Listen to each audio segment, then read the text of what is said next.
Ramblings of a Music Teacher, episode 52, Depth versus Breadth.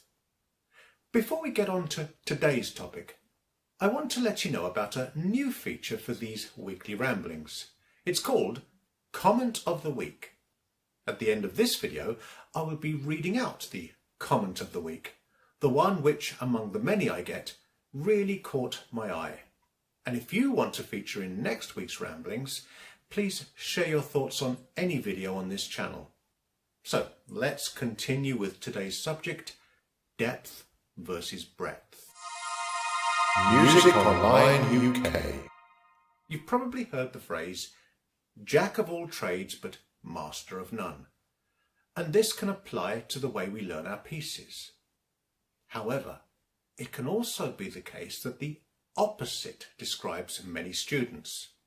A typical student will practice 3 exam pieces for a very long period of time and know them in great depth, be able to perform them from memory, know every dynamic, articulation and nuance, even in their sleep. This depth of knowledge is very important, and the ability to play a piece just as the composer intended is not only rewarding to the performer, but also to his audience.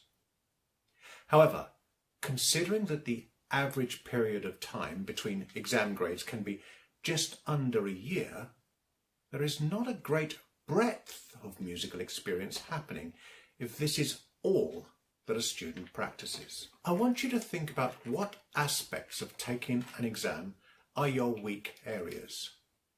Many of you will probably answer sight reading and oral. I have mentioned before about not letting music lessons just become an exam factory, and playing a wide breadth of music, albeit in not so much depth, will do wonders for these 2 areas.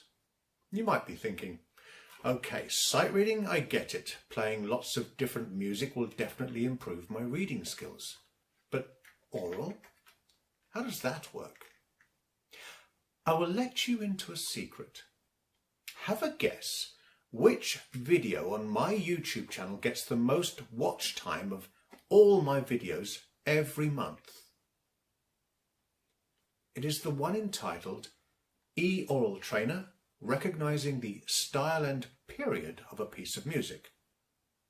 Now, that tells me that this is an area that many are looking for extra help with.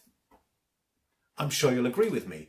If you played 50 pieces of music a year instead of maybe just 3, with a little analysis of where they came from, this aspect of oral training would be less of a problem. So where do we find such material to broaden our musical experience?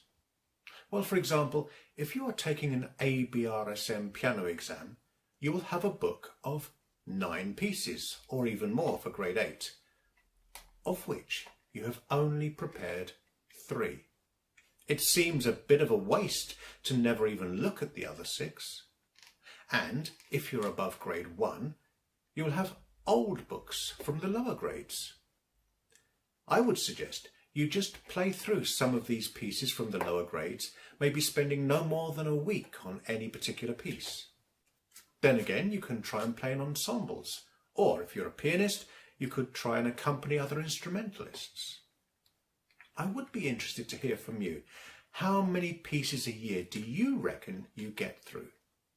Even if it is just 3, and how this topic of depth versus breadth has affected your musical experience. So now for our new feature, Comment of the Week. This week's comes from Peekaboo, who wrote, "Just wanted to say I got a merit in my grade 6 exam last term, and I really appreciate all the help you've given from this channel. I wouldn't have been able to do the oral exam or scales so well without your help. Thanks again." First of all, congratulations to you, Peekaboo, and thanks to all of you for watching. Please leave your thoughts in the comments below. You never know, it could make next week's Comment of the Week. And I'll see you all next time for more ramblings of a music teacher.